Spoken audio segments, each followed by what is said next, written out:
uma área, uma ligação entre a odontologia e imunologia, André, aqui, se estiver que está trabalhando nisso também, então vai falar sobre a periodontia médica. Obrigado.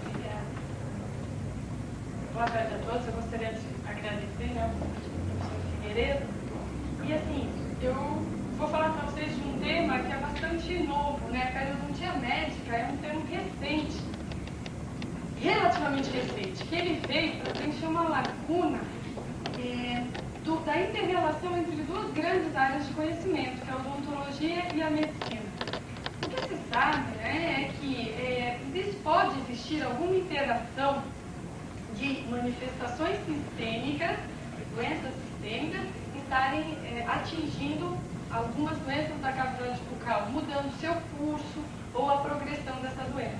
Da mesma maneira que algumas doenças bucais, principalmente as periodontais, elas podem estar interferindo em alguns processos da medicina. Então, o que acontece? Por exemplo, o diabetes mellitus, a AIDS e os pacientes fumantes, já existe uma inter-relação bastante confirmada, né, que essas doenças elas podem modificar o curso de uma doença periodontal denominada periodontite. Por outro lado, muitos estudos estão tentando relacionar a periodontite, né, essa infecção crônica chamada periodontite, com algumas doenças cardiovasculares e até mesmo o nascimento de bebês de baixo peso, partos prematuros ou nascimento de bebês de baixo peso. O que acontece também é que, mais recentemente, algumas doenças respiratórias também estão sendo relacionadas com essas bactérias presentes na periodontite. Com isso, fica bastante genérico, né, ter uma periodontite médica, porque ela abrange uma série de doenças. A periodontite, né, ela tem sido então colocada como fator de risco para as doenças sistêmicas, e para a gente poder entender como é que esse interrelacionamento pode ocorrer, nós vamos explicar um pouquinho para vocês sobre a doença periodontal, um conhecimento sobre o que é a doença periodontal, quais seriam assim, os fatores possíveis para essa interrelação e até mesmo como é que evolui a patogênese, enfim, da doença periodontal. O que a gente sabe é que, partindo de uma gengiva clinicamente saudável, né, que é o ideal, através de arcos côncavos irregulares sobre a superfície do dente, formando esse triângulo entre os dentes, que é chamado papila interdental, uma área extremamente saudável, a gente pode chegar a processos de doença, levando então à destruição dessa anatomia normal, né, através então da presença principalmente de micro-organismos. Bom, a periodontia, ela estuda exatamente isso, né? As doenças periodontais seriam essas infecções crônicas que ocorrem no tecido gengival. Segundo a Academia Americana de Periodontia, né, ela definiu em 1992 como um processo patológico que afeta o periodonto. O periodonto inclui o tecido gengival e todas as estruturas de sustentação do dente, o osso e o ligamento periodontal. E as formas mais comuns seriam as formas de gengivite e periodontite. A gengivite é uma manifestação clínica que ocorre inicialmente no processo. E a evolução dessa gengivite que vai nos conduzir, então, à periodontite, que vem a ser uma fase irreversível da doença, deixando, inclusive, sequelas, como vocês viram anteriormente naquela foto, né? Então, essa doença periodontal passa a ser o resultado desse processo interativo, de uma coisa que chama biofilme dental, que, através de respostas daí, celulares e vasculares, microbiota presente no biofilme, vai causar nos tecidos periodontais. Então, o biofilme, né, hoje em dia, esse termo biofilme define melhor essa comunidade microbiana, né, indefinida, numa superfície do dente ou então em qualquer superfície dura não descamativa, onde essas bactérias podem se juntar, se agregar, né, e formar colônias, microcolônias de bactérias. Normalmente o biofilme também está imerso, presente no meio líquido, né, imerso no meio líquido. Então, no caso da boca, a saliva banha esse biofilme. Então, para a gente ter uma ideia, o que ocorre? A gente tem sobre a superfície do dente, né, uma superfície do dente, uma camada chamada película adquirida, que é uma glicoproteína, onde as bactérias vão começar então a aderir a essa película adquirida, formando um conjunto de bactérias. A partir do momento que a remoção, então, olha, são essas bactérias, né, vão formando microcolônias e vão tendo então microcolônias que elas vão sendo unidas e vão formando então essas matrizes que protegem o biofilme, que impedem inclusive a ação de antimicrobianos. Por isso que o uso de antimicrobianos locais, soluções para bochechos ou até mesmo soluções de antibiótico, fica impedido de entrar nessa massa do biofilme. E a remoção é mecânica, através da escova, do fio dental. A partir do momento que você faz a remoção mecânica desse biofilme, novamente começa a sua formação e assim, daí a necessidade da remoção diária do biofilme dental, ou antigamente como era chamado de placa bacteriana ou placa dental. Então essa colônia de bactérias que é o agente etiológico primário da doença periodontal.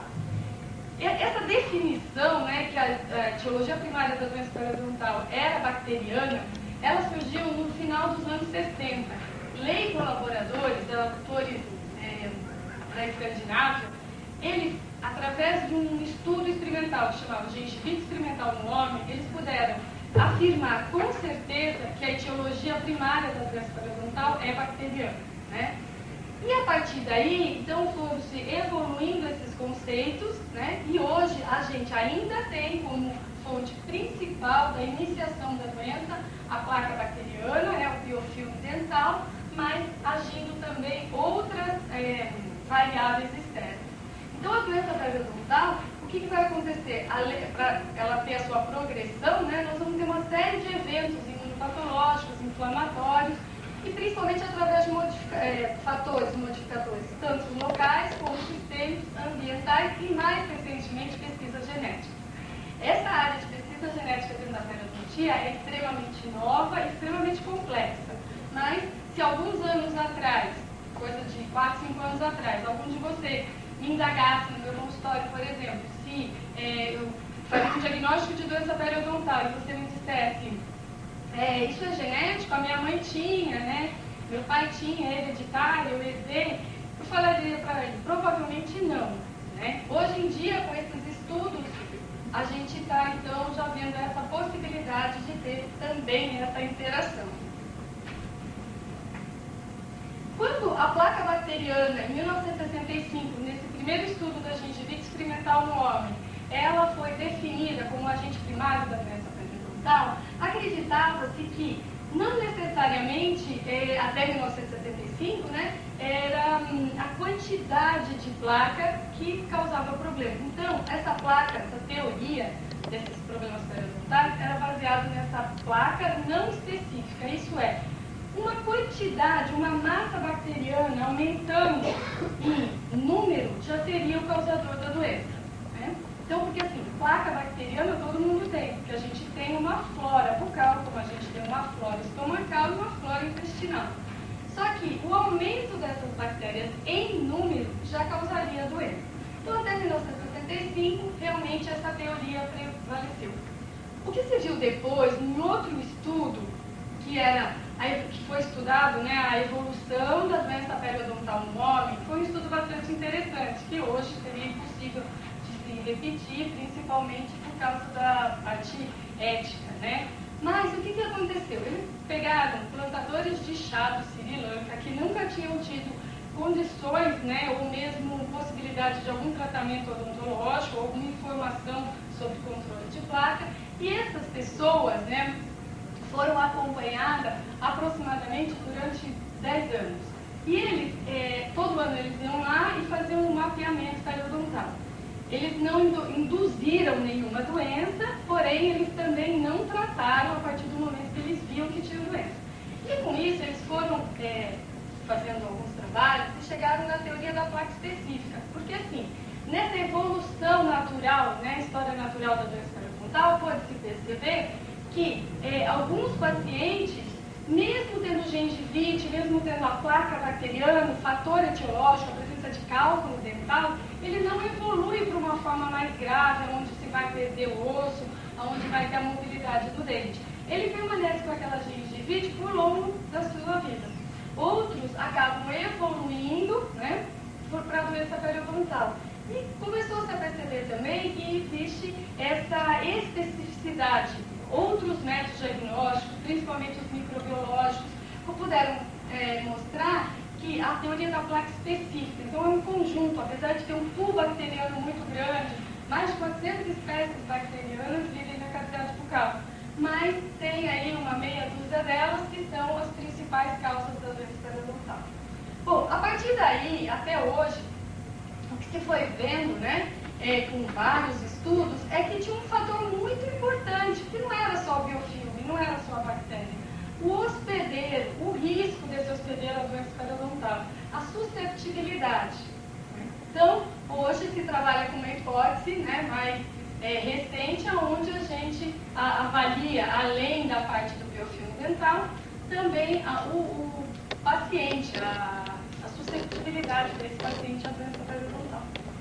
Bom, com isso, a gente vai explicar para vocês, mais ou menos, como é que é a histopatogênese dessa doença periodontal, para a gente entender como é que é o curso, a evolução da doença.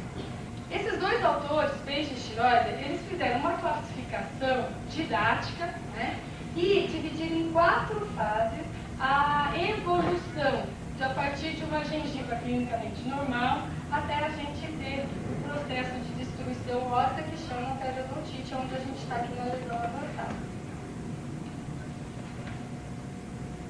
Inicialmente, então, partindo de uma gengiva clinicamente normal, nós vamos ter no corte, né, a superfície do dente, aqui a presença do sulco gengival e aqui a margem gengival. O que ocorre é que essas bactérias predominantemente patogênicas para a doença periodontal, elas são do tipo anaeróbias, né? Então elas gostam muito de ficar nessa região, dentro do sulco gengival.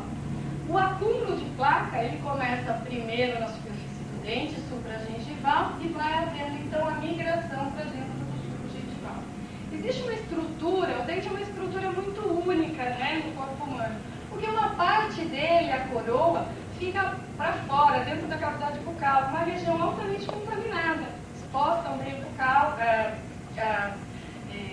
contaminações, né? E uma parte interna, que é a raiz do dente, que está no tecido, envolta no tecido ósseo, fez essa ligação do dente com o tecido ósseo através de uma estrutura chamada ligamento periodontal. Então, para isolar, para vedar esse meio externo do meio interno, a gente tem uma estrutura bastante interessante que é chamada de epitélio juncional e logo abaixo uma série de fibras chamada de inserção conjuntiva. O epitélio juncional, ele faz uma aderência do tecido conjuntivo com o dente, né, para formar como se fosse realmente um vedamento, um isolamento do meio externo do meio interno. É feito através de hemidesmossomas, nessa face que é célula com a parede do dente. Quando começa a ocorrer, então, o processo inflamatório nessa área, a presença de bactérias, eliminando produtos bacterianos tóxicos, nós vamos, então, ter um rompimento desse epitélio, ulcerações e toda, então, uma inflamação no tecido conjuntivo. O que vai acontecer? É a primeira fase, então, do processo patológico, que é chamado de lesão inicial e que, clinicamente, a gente denomina de gengivite. De 2 a 4 dias que começa a ter o acúmulo de placa, e aí alguns de vocês podem me perguntar, mas eu não fico 2, 4 dias sem escovar os dentes. Realmente não. Só que o que ocorre é que devido à anatomia, né, dos dentes, a posição, toda a dificuldade, às vezes, de acesso em algumas áreas, a gente pode fazer uma escovação das superfícies livres, das áreas mais fáceis de contato, e aqueles cantinhos, aqueles espacinhos lá atrás, mais escondidos por dentro, acaba então permanecendo a placa bacteriana. E aí ela vai começar a levar então uma série de alterações, como aumento da permeabilidade vascular, do fluxo do fluido gengival, né? A gente vai tendo então uma pequena área inflamada, 5 a 10% apenas do tecido conjuntivo. É uma fase que a gente não tem nenhum tipo de manifestação clínica. Isso aqui só está ocorrendo então no tecido. clinicamente ainda não é visível nenhuma detecção. Né? Então, o que ocorre? 2 a 4 dias da placa acumulando aqui, as alterações começam aqui no epitélio juncional. Né? Porque aqui no epitélio juncional, onde sai o fluido gengival, que é um líquido que tem células de defesa que ajudam nesse vedamento aqui, os neutrófilos já começam a ser ativados. Então, a gente tem uma pequena inflamação nessa área. Né? Bom, passando aí, essa placa não é removida e vai haver então uma estruturação melhor daquele biofilme. Aproximadamente 7 dias desse acúmulo de placa, a gente tem um quadro inflamatório muito mais acentuado. E aí começa a aparecer a segunda linha de defesa, né? Seriam as células T. Começa a ter alteração então nos fibroblastos, são as principais células do tecido conjuntivo. E o tecido, né, do tecido conjuntivo, ele começa a ficar mais edemaciado, aí começam a aparecer as características clínicas. Por quê? Você começa a ter perda de colágeno. Então, a gente já tem então, uma área, olha, muito mais inflamada, atingindo o tecido conjuntivo, né? A gente já começa então, a ter o processo inflamatório aqui ao redor dos vasos sanguíneos, a migração das células, né? Já tem dentro do processo inflamatório. E é interessante vocês observarem que esse processo está aqui, olha, restrito no tecido gengival. E a denominação clínica para essa doença é gengivite.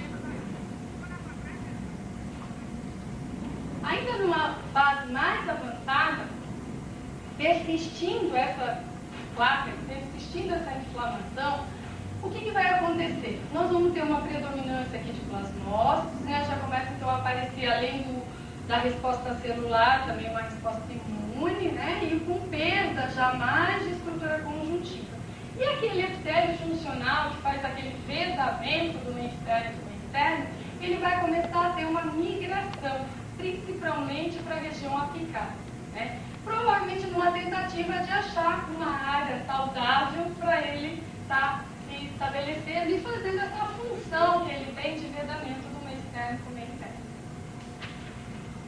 Bom, nessa fase aqui, então, da lesão estabelecida, a gente tem um processo inflamatório muito mais acentuado e, clinicamente, isso é visto através de uma vermelhidão do tecido gengival, né? E até mesmo sangramento. Então, vai passar o fio dental sangra, vai escovar sangra. Então, às vezes, tem até um sangramento espontâneo, na hora que morde um alimento mais duro, tipo uma maçã, né? Porque a gente tem, então, todo um processo inflamatório bastante intenso ocorrendo nessa área. E esse epitélio apresenta-se ulcerado. Então, a vascularização presente no conjuntivo, né, provoca, então, um sangramento nessa região. Bom, aqui a gente ainda está, né, se vocês observarem, restritos ao tecido gengival.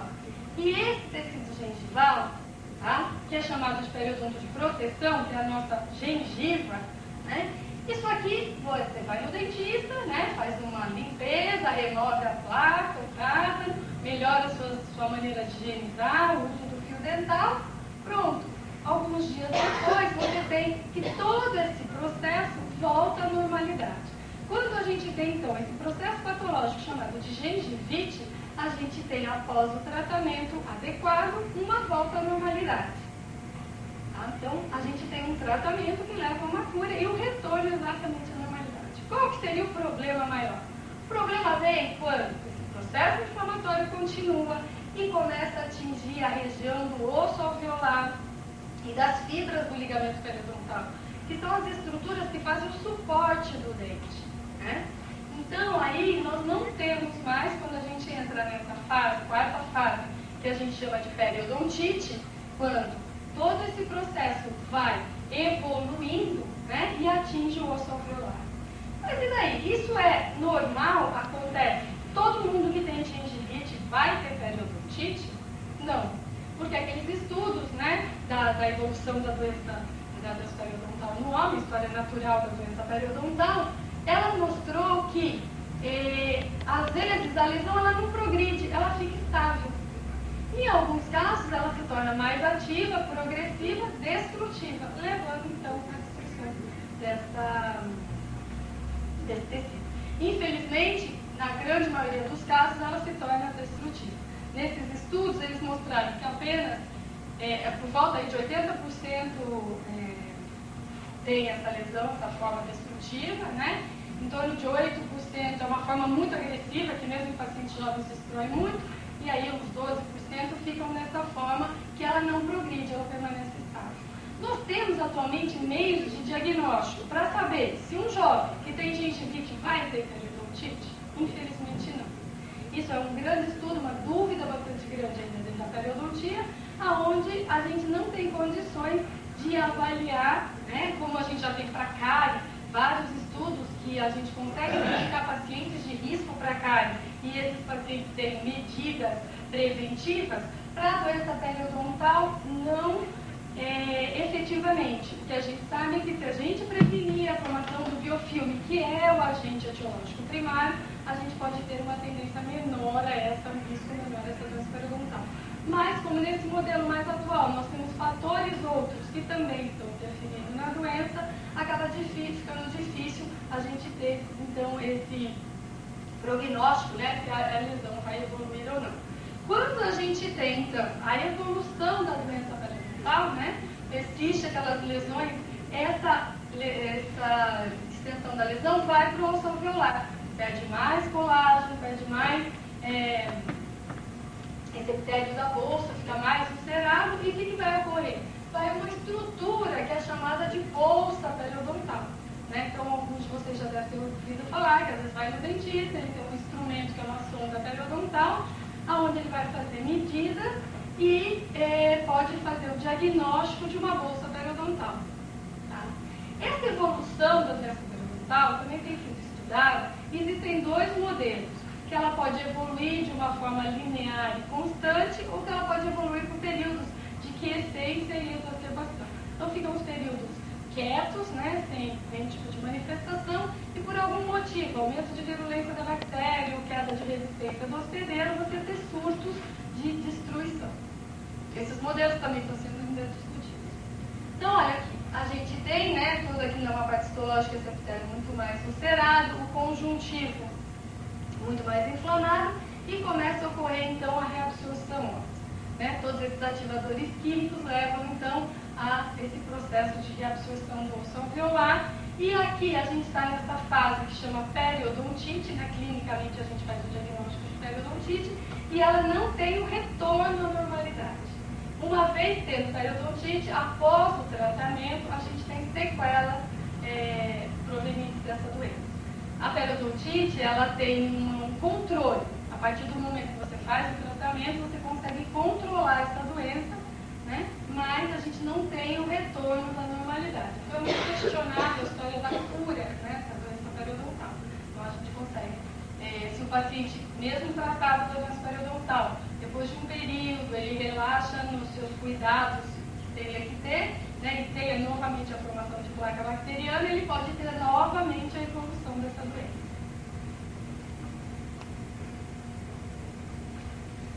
Bom, então aqui esse modelo, né, do Page-Chandler, um modelo também lá da década de 70, né, e mais recentemente o Page e o Corman fizeram, adicionaram então a essa interação que a gente tem de microbiota, né, levando lá os glicosacarídeos, os produtos tóxicos bacterianos, que seriam os fatores de virulência, a levar uma resposta imunoinflamatória, né? Isso aqui vai ter produção de citocinas, prostaglandinas, vai alterar todo o metabolismo do tecido conjuntivo e ósseo, e aí nós vamos ter então sinais clínicos da doença periodontal e a consequente progressão. Então, essa progressão vai levar a um aumento da microbiota. Porque cada vez mais que essa bolsa periodontal vai se formando, no seu interior, a microbiota vai ficando mais anaeróbia, mais patogênica e o curso da destruição vai ocorrendo. Bom, atualmente, né, nesse modelo mais novo de 97, os fatores aqui de riscos genéticos também foram introduzidos, e esses fatores, tanto adquiridos quanto ambientais, onde aqui pode entrar o fumo, que é um fator de risco para a doença periodontal já comprovado, né, e o diabetes mellitus. Então a gente chega a uma situação de uma gengiva clinicamente normal, onde a gente tem esse espaço, né, que é o sulco gengival, que é uma estrutura que varia de meio até 3 milímetros no máximo, para uma estrutura chamada de bolsa periodontal, onde a gente vai ter então a penetração desse esse instrumento, porque nós tivemos, então, a perda desse tecido, desse epitélio que fazia essa união e a reabsorção do osso subjacente a essa área. Aí a gente vai ter, então, o que a gente chama de bolsa periodontal, que vem a ser esse aprofundamento patológico gengival, porque migrou o epitélio juncional ao longo dessa superfície dentária. Ação de irritantes locais e a placa bacteriana. Tá? Uma coisa assim, mais comum, né, que às vezes as pessoas acabam ouvindo falar, é sobre o tártaro, né? Na realidade, o tártaro, não é ele o causador da doença periodontal. Tem que ser na forma de bactéria ativa. O cálculo nada mais é do que uma calcificação, né, um endurecimento dessas bactérias por produtos que existem na saliva. Essa placa bacteriana, né, mais interna, ela acaba sofrendo esse processo de calcificação e formando essa estrutura que é o cálculo dental. Sobre o cálculo dental, porque ele tem uma superfície bastante áspera, mais bactérias se aderem. Né? Então, na realidade, é a forma de placa bacteriana, de biofilme dental, que está na forma ativa para a doença periodontal. Com isso tudo, né, a gente acabou conhecendo um pouco mais sobre a doença periodontal, a sua origem. E aí, por que esse relacionamento, então? Por que já data, desde o início do século, né, do século XX, do século passado, essa possibilidade dessas manifestações bucais causarem algum problema sistêmico? Para a gente, né, para a periodontia, o fator mais importante que ocorre quando tem uma periodontite é a perda do dente. Então, os periodontistas viam isso, a odontologia, né, via isso como uma coisa grave. Então, essa doença periodontal está localizada ao redor do dente e esse processo, se ele for continuando, ele vai chegar até o final, a raiz, o ápice do dente e vai expulsar o dente. E aí acabou o problema. Porque é na superfície dura, rígida do dente que a placa bacteriana, que o filme dental, se deposita, né, e vai, então, eliminando esses produtos bacterianos para o tecido. Uma vez eliminado o dente, sobre a superfície de mucosa e que tem descamação, não há a formação, então, desse biofilme. Né? Então, assim, para os dentistas, né, o que era mais grave é que a periodontite leva à perda do dente. Mas, se a gente for olhar por um lado, né, mais amplo, o que a gente ia ver? Que lá, olha, na década aqui 1900, né, esses dois autores, o Miller e o Hunter, eles colocaram que tinha um conceito que era chamado de infecção focal, onde as bactérias orais elas poderiam ser causas prováveis de muitas doenças sistêmicas no indivíduo. Essa teoria perdurou por 40 anos, até por conta de que tanto a medicina quanto a odontologia elas não tinham muito conhecimento científico. E durante esses 40 anos da infecção focal, muitos dentes foram extraídos, a partir do momento que tinha uma cárie, uma inflamação da gengiva, esses dentes eram extraídos na tentativa de eliminar o processo. O que foi se observando é que, mesmo com os dentes sendo extraídos, alguns pacientes permaneciam com aquela doença. E existiam pacientes que tinham a boca saudável, sem doença periodontal, sem cárie, que tinham doenças sistêmicas. Então começou-se a pensar de uma outra maneira, e aí essa teoria, né, na década de 50, né, ela foi totalmente abandonada. Aí foi outro extremo, né, quando viram que não tinha muito motivo para que isso acontecesse. Muitos deles foram perdidos, né, mas isso valeu para que nessa época também já tinham outros conceitos, muito mais pesquisas, principalmente na área médica, focando melhor essas doenças sistêmicas. Tá? Com isso, o que eu perceberam? Né? Que aqui na década de 50, né, foi um consenso entre médicos e dentistas que essa infecção focal, né, não procedia essa ideia. Só que assim, foi radical para um lado, radical para o outro, né? Nos anos 90, essa teoria começou a voltar à tona. Mas colocando a periodontite como um possível fator de risco para essas doenças sistêmicas, mas principalmente se embasando em evidências científicas e não como no passado, meio um achômetro. Então, eram relatos de caso que um médico contava para o outro, ou um dentista, né? Eles colocam isso que eram colocações anedóticas e sem embasamento científico. Quando essa teoria, então, nos anos 90 começou a voltar, muitas evidências científicas estão embasando esses estudos. Um estudo muito importante foi de Matila sobre a inter-relação da doença periodontal e as doenças cardiovasculares. Deu um grande impulso para que começasse então a ser feitas essas inter-relações. Para isso, para a gente poder saber se tem uma relação de uma doença com outra, né, a gente tem que usar a plausibilidade biológica. Por quê? Como a periodontite poderia causar alguma doença sistêmica? Bom, tem uma via aqui, a via corrente sanguínea. Então, através dessa infecção que ocorre com a periodontite, a gente pode ter essas bactérias caindo na corrente sanguínea e indo para órgãos ou locais distantes e aí causar, então, algum problema. Então, existe a plausibilidade biológica. Então, vamos avaliar o que pode ser feito. O que acontece é que também nesse estudo de Page, né, em 1998, ele mostra que um paciente com 28 dentes na cavidade bucal e com uma periodontite de moderada avançada, tendo bolsas de aproximadamente 5 a 6 milímetros, ele teria uma área, né, de uma porta de entrada para essas bactérias do tamanho de uma palma de uma mão. Então ele teria uma área de conjuntivo exposto, né, semelhante a essa área aqui. Então é uma porta de entrada bastante grande, né, permitindo então a penetração dessas bactérias. Na hora então de fazer esses estudos, atualmente, até para publicações, os estudos têm que ser bem delineados, né, muito bem estruturados e vários fatores a serem avaliados juntamente para que não caia então em conclusões errôneas. Então tem algumas coisas que estão se avaliando. E se fala hoje muito em fator de risco, né? Seriam então fatores ambientais, comportamentais ou biológicos, que quando eles estivessem presentes, eles aumentariam a probabilidade de ocorrência da doença, né? E quando eles fossem removidos, diminuiria essa probabilidade.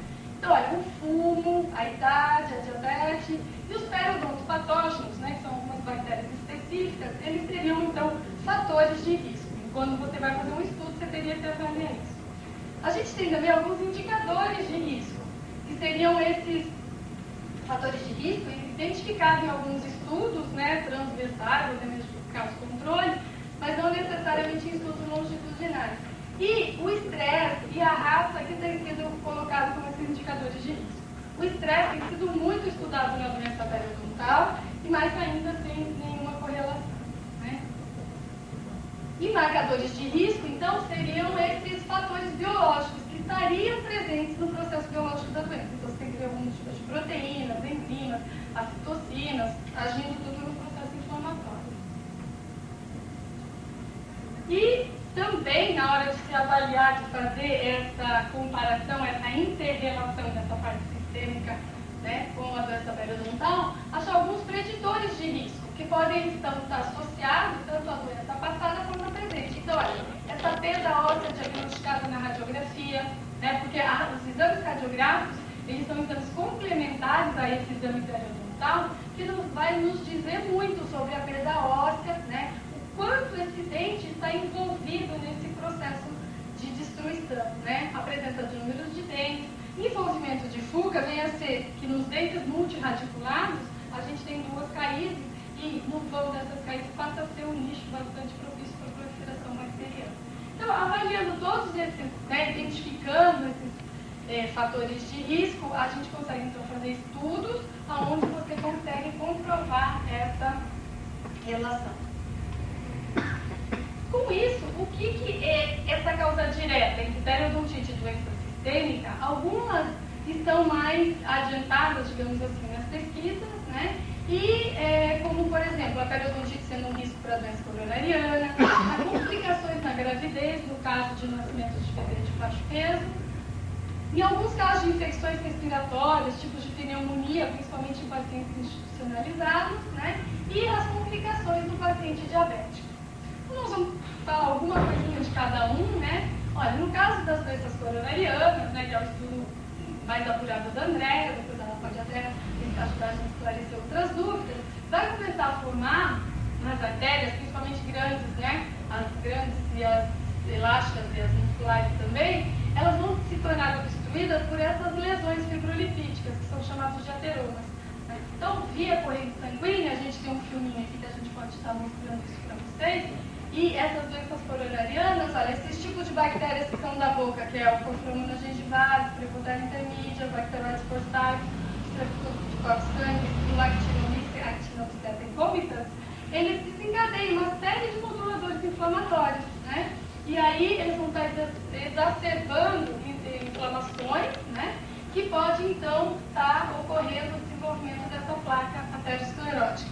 Com isso, a gente vai tentar ilustrar com esse filminho aqui. Researchers have discovered that if you have periodontal disease, you may have an increased risk of coronary heart disease, stroke, and infective endocarditis. Periodontal disease is an infection of the teeth, gums, and bone that surrounds your teeth. It's caused by the bacteria that live in the plaque that forms constantly on your teeth. The bacteria infect the tooth roots and cause pockets of infection to form in the gums, resulting in red and swollen gums that bleed when you brush or floss. Even with early periodontal disease, bleeding gums can create an open doorway that allows harmful bacteria to enter your bloodstream. More advanced periodontal disease can be even worse. It can be compared to a 9 square inch open wound around your teeth, offering significant opportunity for harmful bacteria to enter your blood. Research indicates that the bacteria associated with periodontal disease may cause inflammation in the arteries, and this could lead to the buildup of fatty deposits and the formation of blood clots that can block your arteries and even trigger a heart attack. These deposits may also build up in the carotid arteries within your neck. In serious cases, if these fat deposits break apart and are carried away in your bloodstream, they can lodge in your brain, block a blood vessel, and cause a stroke. Additionally, some studies have also shown that when plaque bacteria enter the bloodstream through infected gums, you can develop a heart condition called infective endocarditis. This is a potentially fatal bacterial infection that inflames the sac around the heart, the valves of the heart, and the heart muscle itself. So as you can see, it's vital to your overall health, as well as your oral health, to keep your gums healthy. If we determine that you have periodontal disease, we'll see you for frequent professional cleanings, and we'll work with you to create a suitable oral hygiene routine. Então a gente conseguiu ver assim, alguma inter-relação que existe, né, das doenças coronarianas. Bom, existe uma segunda hipótese também, né, que está sendo bastante estudada, sobre a periodontite como um fator em complicações na gravidez. Então acredita-se que a infecção periodontal, né, vai levar então à formação de produtos bacterianos, principalmente os lipopolisacáridos, né, ou até mesmo bactérias que podem cair na corrente sanguínea, né. Também a estimulação desse produto bacteriano através das citocinas, principalmente prostaglandina E e fator de necrose pulmonar alfa. Mas tem que ter aqui a presença de um hospedeiro susceptível, né? E aí ele pode então ter a passagem desses produtos bacterianos, né, através da placenta e aí gerar um baixo peso nesses bebês. As complicações da gravidez, elas acabam estão sendo estudadas, mas ainda não conseguimos ter uma boa interrelação. Por quê? Principalmente para nascimento de baixo peso ou para prematuro, as infecções urinárias ou geniturinárias, elas são a causa mais comum. Então teria que estar desvinculando, né, desse tipo de infecção para ter realmente uma relação com essa parte da infecção periodontal. De qualquer maneira, também tem um estudo, Offenbeck é o autor principal. Throughout your pregnancy, you'll be hearing a lot about how your health affects your baby's health. Now researchers have discovered that women with periodontal disease may be 7 times more likely to deliver a preterm, low birth weight baby than women with healthy gums. Scientists believe the link between periodontal disease and preterm birth is due to the body's reaction to the bacteria that exist in gums infected with even mild periodontal disease. Periodontal disease is caused by the bacteria that live in the plaque that forms constantly on your teeth. The bacteria infect the tooth roots and cause pockets of infection to form in the gums. Gums infected with advanced periodontal disease can be compared to a 9 square inch open wound around your teeth, offering significant opportunity for harmful bacteria to enter your blood and travel throughout your body. Your body reacts to this infection by producing prostaglandins, a natural hormone-like chemical. This is important because during a normal pregnancy, The level of prostaglandins produced by your body gradually increases and then peaks when you go into labor. If extra prostaglandins are being produced in response to an infection in your gums, one theory is that your body may interpret this as a signal to go into labor, and your baby could be born too soon or too small. Unfortunately, preterm babies have a higher risk for disease and disabilities such as breathing and lung problems. The good news is that you can prevent periodontal disease and reduce your risk of having a preterm baby by flossing daily and brushing your teeth after each meal with a soft bristled toothbrush and fluoride toothpaste. If toothpaste makes you feel nauseated, you can brush with plain water and rinse with an anti-plaque or fluoridated mouthwash. Make sure you also come to see us regularly so we can clean your teeth as needed and monitor the health of your mouth.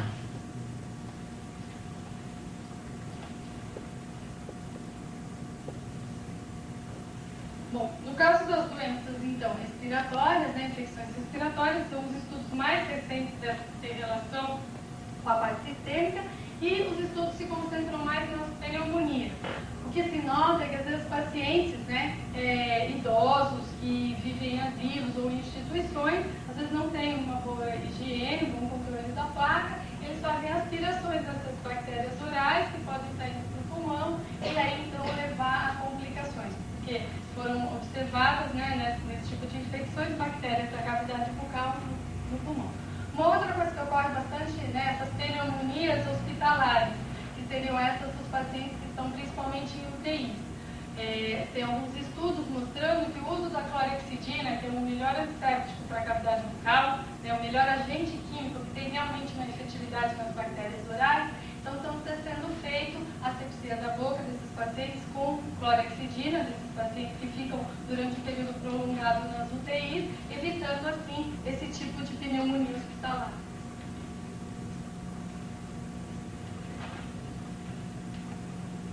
Scientists have discovered a link between periodontal disease and respiratory infections. In fact, if you suffer from periodontal disease, you may be breathing harmful bacteria into your lungs every day. Periodontal disease is an infection of the teeth and gums.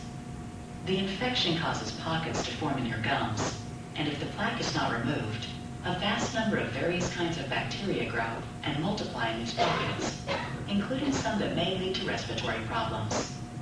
As you breathe in, these bacteria enter your lungs, where they can multiply and inflame lung tissues.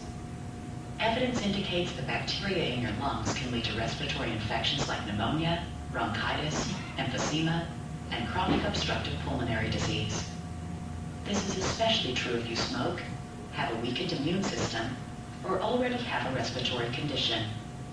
If we determine that you have periodontal disease, we'll recommend an appropriate treatment plan, and we'll work with you to create a suitable oral hygiene routine. Prompt treatment of periodontal disease and regular dental cleanings remove the source of bacteria and allow your gums to heal. In turn, you'll reduce your risk of respiratory infection and increase your overall health. E, finalmente, essa interrelação também, né, periodonte sendo um risco para as complicações diabéticas. Os estudos, existem muitos estudos na literatura, é uma das mais vastas literaturas em relação à diabetes periodontal, foi uma das primeiras interrelações, e se procura hoje esse relacionamento bidirecional, porque assim, sendo a diabetes, né, o diabetes mellitus, um fator de risco para periodontite. O inverso também está sendo pesquisado, mas está muito mais mostrado, né, que um paciente diabético, como ele tem que tomar cuidado com a vista, né, com os olhos, com a parte circulatória, principalmente das extremidades, ele também vai ter mais predisposição a ter esse tipo de problema, ele também é um fator a periodontite. E isso aí a médica já sabe, porque, por exemplo, eu conheço alguns pacientes, né, colegas, tal, que a partir do momento que fizeram exames e descobriram que estavam diabéticos e consultaram os médicos, né, eles colocaram isso, olha, toma bastante cuidado, né, se você não controlar a sua glicose, se você com a alimentação, com uma série de coisas, você vai ter problemas, né, ou na vista, problemas nas extremidades, e inclusive problemas gengivais. Então, ela passa a ser um processo, né, multifatorial, é um fator de risco, né, e principalmente porque ela vai levar então esse defeito no metabolismo da glicose e vai ocorrer uma hiperglicemia. Com isso, né, a gente vai ter que essa hiperglicemia, todo o processo é bastante complexo, né? Eu vou passar para vocês em linhas gerais o que ocorre. Existe na hiperglicemia crônica a formação dos entes, que são os produtos finais da glicolização. Pode ser proteínas ou lipídios que eles vão se unir à glicose de uma forma irreversível. Para isso também existem alguns receptores para esses eixos que são chamados RAGEs, né? Então é assim na frente. E que existem no periodonto, no ligamento periodontal, no tecido periodontal. E quando então há essa união, né, você vai ter uma resposta inflamatória muito mais acentuada e vai promover injúria, principalmente vascular, e alterar a cicatrização de feridas.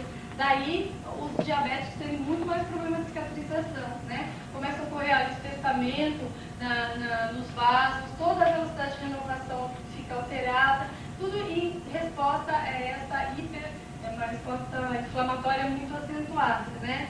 Então, o que ocorre também, os pacientes diabéticos têm uma deteriorização, tanto na quimiotaxia, aderência e fagocitose de neutrófilos. Acabam, então, estando muito mais suscetíveis a infecções, principalmente, né, um dos tipos das infecções seria o caso da periodontite. Então, em linhas gerais, seria mais ou menos isso, né? Que seria, então, a atuação do processo do diabético interferindo, aumentando o risco do paciente da periodontite. Aqui seria uma relação, né, no sentido ao contrário. Seria assim, se você tem infecção ou inflamação gengival, né, ela pode alterar a glicemia do paciente. Então, às vezes, o paciente está controlado através de alimentação, medicação, só que essa infecção periodontal poderia estar alterando esse controle glicêmico. E aí, o tratamento bem realizado poderia estar ajudando na manutenção dos níveis glicêmicos ideais. Essa segunda parte, né, ela ainda tem estudos e ainda é controversa no sentido para os pacientes diabéticos. No problema diabético, a gente podia concluir, né, que os diabéticos eles têm uma maior inflamação periodontal diante do acúmulo do biofilme dental, então eles têm uma resposta mais exacerbada à placa bacteriana, né?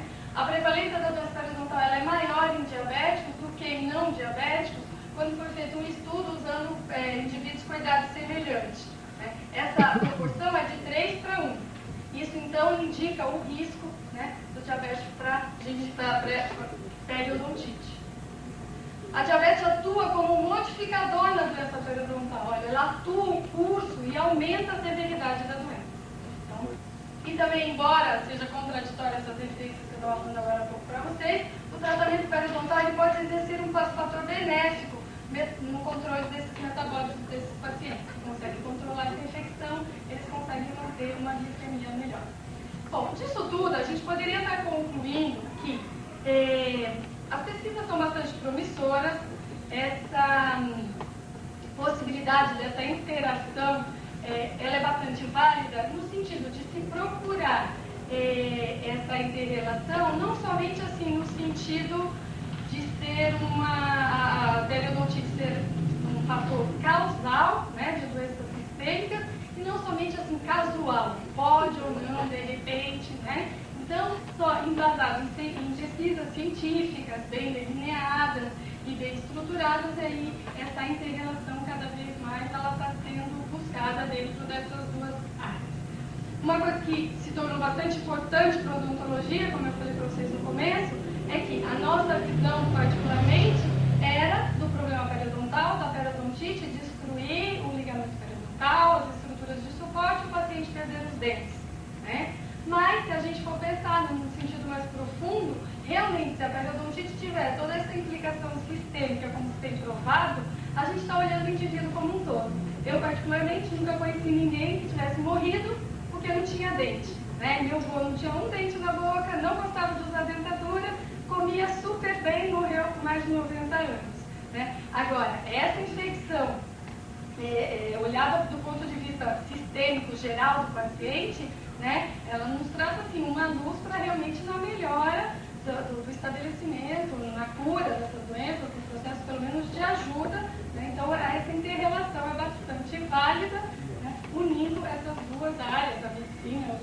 dia, buscando cada vez mais fundamentos realmente para essa interação. Eram as coisas que eu tinha falado para vocês, não sei se ficou claro, alguma dúvida.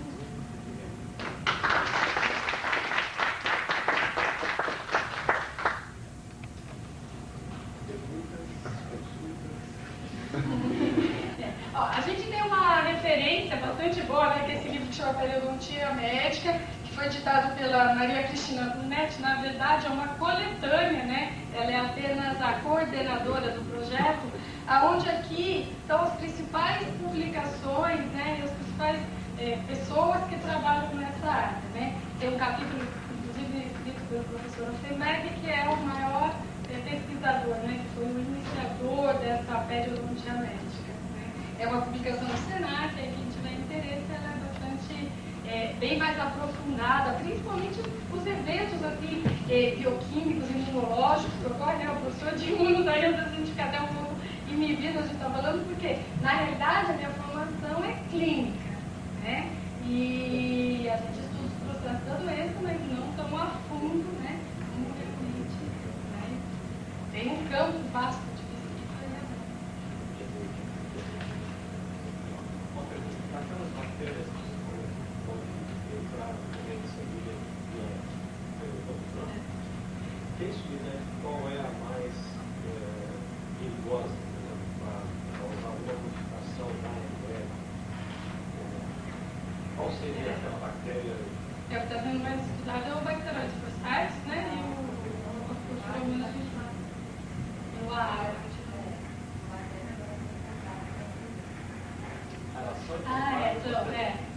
tá, tinha uma foto da semana que eu fiz depois. Mas você não deve ter uma bactéria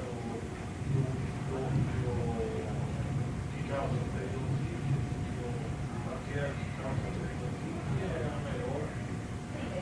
Se entra lá no sangue, tem que passar para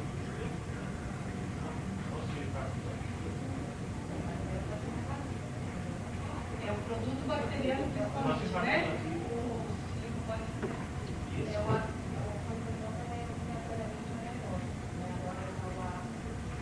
Se ela entrar na corrente sanguínea, não que vai sobreviver. Esquece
o mais comum é desse matila, né? Ele deve ter em dados estatísticos a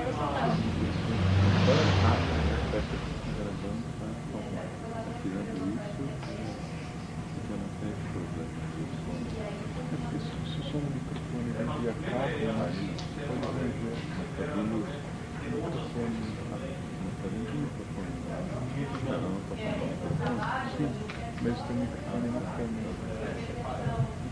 Bom. O nome da paciente Tá dando uma reduzida. Não sei se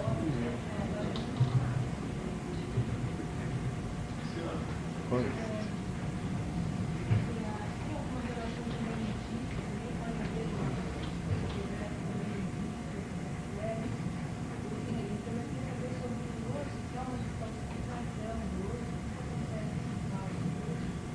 Na realidade, quanto ao osso, o que se tem estudado também é a interferência da osteoporose, né? Principalmente estudos em mulheres em climatério, da menopausa, essa interferência não existe, né? Assim, aumentando a reabsorção do osso ao redor do dente.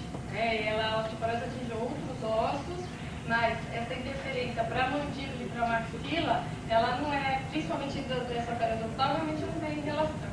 O que tem pesquisado muito em relação à osteoporose é para os pacientes que têm perda parcial ou total de dente, se esse osso suportaria a colocação de implantes, né? E isso tem que se mostrar. O que ocorre com esse osso que sustenta o dente, que é perdido durante o processo inflamatório, é por reabsorção, né? Não é fratura, então por isso que não tem como recompor esse osso. Nem o ligamento, essas estruturas teciduais que estão ao redor do dente, que acabam deixando a sequela depois da doença periodontal, é proveniente desse processo inflamatório e leva essa reabsorção do osso mesmo. Não teria motivo. Quanto à meningite, da doença periodontal, se sincera para você, eu não tenho visto ou lido nada sobre isso. A gente pode ter a presença de alguns abscessos cerebrais, né? Principalmente quando a gente tem algum tipo de contaminação ou infecção bucal com o seio maxilar, levando a sinusites crônicas, né, por infecção dentária, tratamentos endodônticos não realizados, ou até mesmo a colocação de implantes muito próximos, ou às vezes até mesmo do seio maxilar, levando essa inflamação, essa sinusite e causando esse dano. A meningite não tem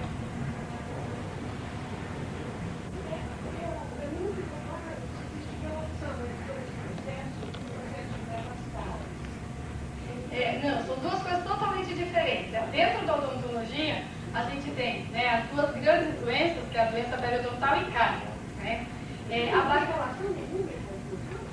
Não tem relação nenhuma. A cárie, ela comete principalmente crianças e adolescentes, né? Ela está envolvida muito mais com um tipo de bactéria tipo Staphylococcus mutans e lactobacillus, que é um produto, né, de uma fermentação dessas bactérias que usa uma interação. Então, você tem que ter o hospedeiro, né, que tem essa bactéria, e um metabólito para isso seria o açúcar, né, principalmente.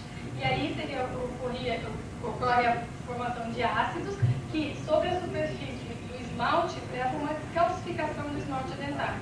E aí começa, então, o processo de cárie. A doença periodontal, então, assim, as bactérias da cárie são bem definidas, inclusive... Nenhuma dessas não vai cárie, tá? E, assim, nos países mais desenvolvidos, você já tem até condições de fazer, através de exames salivares, porque a prevenção, inicialmente, ela é feita em massa, né? Principalmente nos países escandinavos, Suécia, Noruega, Finlândia, onde praticamente não existe mais cárie.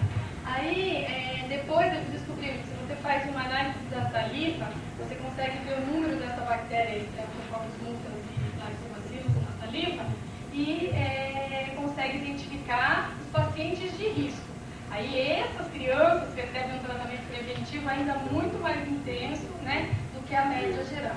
E uma coisa que já está bem estabelecida para a cárie é que se a mãe ingere flúor, né, na gestação, e as crianças ingerem flúor durante a infância, onde está tendo o processo de formação do dente, na formação do esmalte é substituído a hidroxiapatita, que forma o dente, por uma outra que se chama fluorapatita, que é muito mais dura e muito mais resistente a esses ataques ácidos. A doença periodontal acomete principalmente adultos, tem algumas formas, crianças e adolescentes, mas dessa maneira crônica, infecciosa, é mais adultos e é um outro tipo de bactéria. Como comentário, começou imunologista, tem outra visão, sabe? A sequência, porque na realidade é a seguinte: entra lá uma bactéria, nós vamos ter uma inflamação, nós vamos ter uma resposta imune.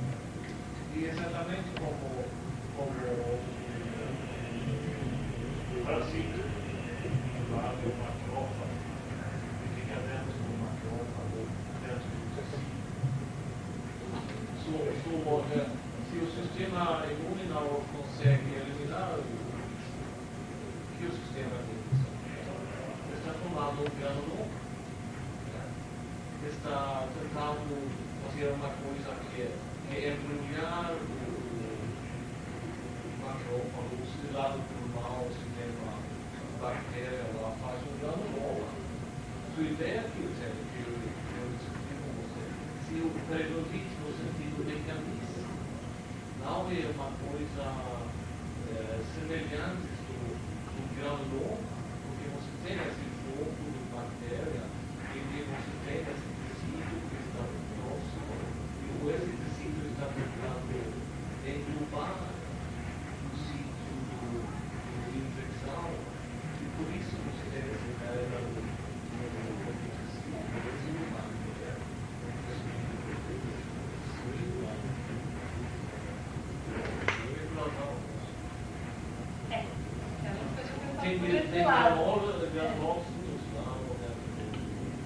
O tecido gengival? Sim. A formação desse tecido inflamatório que fica no conjuntivo, né? Que quando você vai fazer o tratamento, a raspagem, você acaba eliminando, limpando a estrutura dentária, né? Que é uma estrutura rígida que não descama, onde as bactérias ficam presas, né? Não necessariamente você precisa de algum tipo de tratamento para esses tecidos, porque uma vez limpando a superfície dentária, ocorre a desinflamação e a aderência novamente do tecido. Entendeu? Então, você sabe, antigamente, que além da superfície radicular, também se fazia uma curetagem do tecido mole, na tentativa de remover esse tecido inflamatório, que a gente chama de granuloma, né? No processo de tratamento, né? Mas hoje sabe-se que não é necessário isso, que uma vez deixando a estrutura dentária limpa, a superfície radicular livre de bactérias, nesse limpate, limpa e empate, porque assim, o cemento, que é essa estrutura que recobre a superfície da raiz, ele é bastante poroso, né? E a gente, através de instrumentos cortantes, a gente remove a camada mais superficial, né, desse cemento, pode até ter dentro de algum tubo dentinário a presença ainda de bactérias. Mas você tem uma resposta tecidual muito boa. Você tem rapidamente a desinflamação, né? A volta daqueles parâmetros clínicos de normalidade. O tecido volta a ficar róseo, já não sangra. Aí ele tem, como ele teve já essa perda de fibras e de osso, ele tem uma contração, né? Se posicionando numa porção mais apical, em direção à coroa do dente, né? E vai ter a sequela, mas com características de normalidade. Então, o problema mesmo estaria na superfície radicular, né? A presença desse biofilme, e também é bastante questionado se as bactérias invadem ou se é só o produto bacteriano, né? Que é o causador de todas as enzimas bacterianas que teriam um processo inflamatório. E essa fibroglobulina, se for usar a sala Tipo gengival. sim, e real, que você sabe o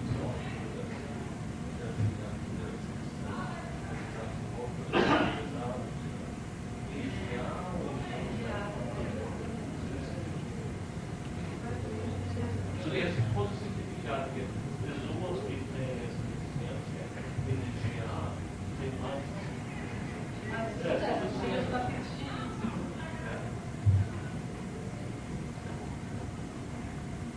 Eu queria saber se as bactérias têm um mecanismo para curar do dente.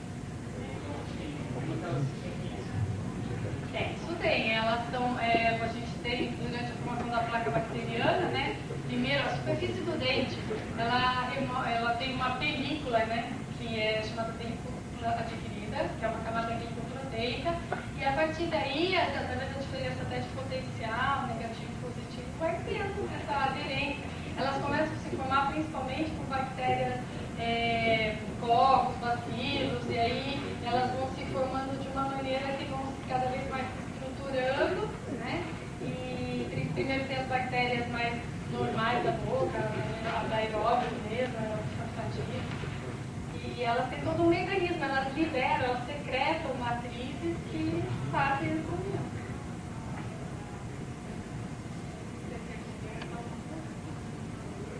É mecanismo próprio, né? A liberação realmente de matriz extracelular, da própria bactéria, e elas vão formando essas colônias, né? E elas vão dando características, assim, se você olha em microscopia, você vê, as formam em espigas de milho, é toda uma estrutura mesmo, e ela forma então esse biofilme bastante interagindo, né? É bem que de uma forma até que a substância química dificilmente consegue atingir. Porque a remoção tem que ser mecânica. Você não tem a penetração, né, de substâncias químicas desse tipo. Mas não é uma fixação morfológica, né? É potencial, então pode ser inicialmente eletrostático e depois sim ela forma de Isso. Esses dois colônios de bactérias, preponderância da tipo de bactérias, depende do tipo de alimentação que a pessoa tem. Vegetariano tem uma chance de ter menos. Não tem nenhuma relação. Para a doença periodontal, não, porque eu já falei para ela, para a cárie tem, para a cárie, né? É um fator, mas para a doença periodontal,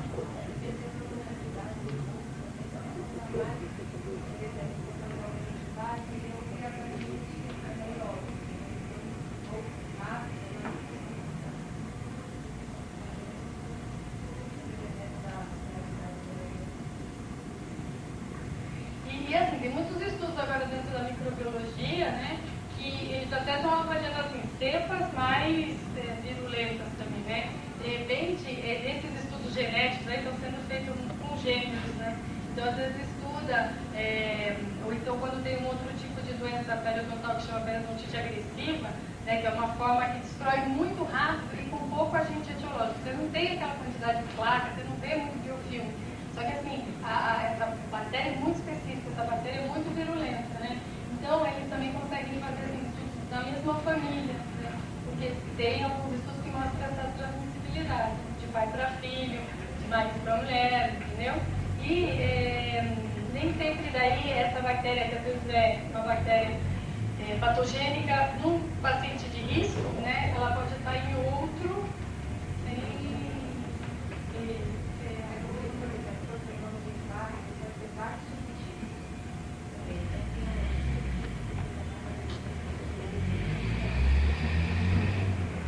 é bastante complexo, mais de 400, né, em torno de 400 bactérias que fazem a microflora bucal.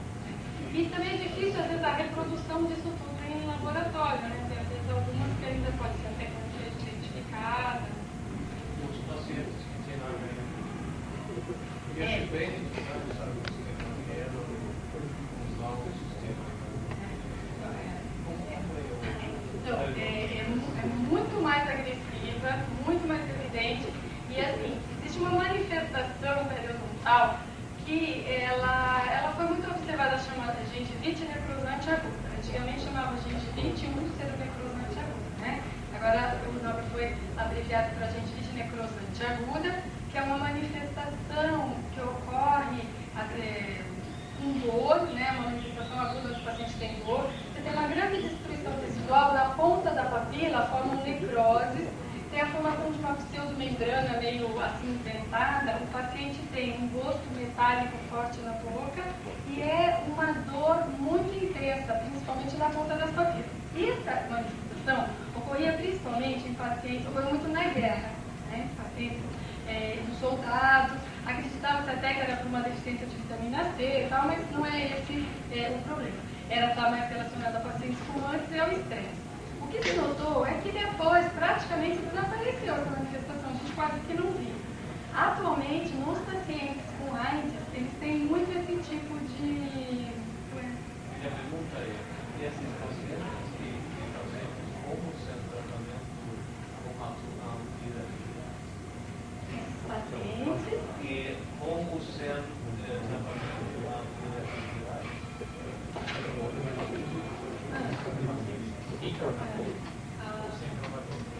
porque o próprio tratamento pode causar efeitos colaterais O do tratamento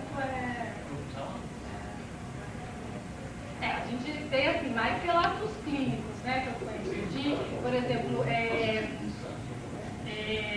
sequestros ósseos, às vezes, né, no tecido gengival. Então, tem a periodontite, de repente, no tecido gengival aparece uma coisa estranha que sai, na hora que você vai buscar um sequestro ósseo, em decorrência do tratamento, porque pacientes não tratados, com certeza, também aparece.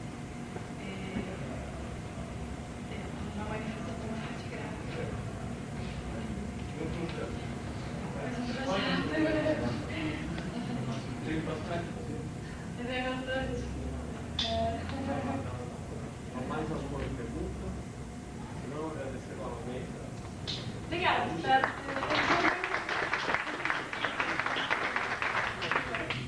Esse seminário vai estar gravado também, a partir da próxima semana.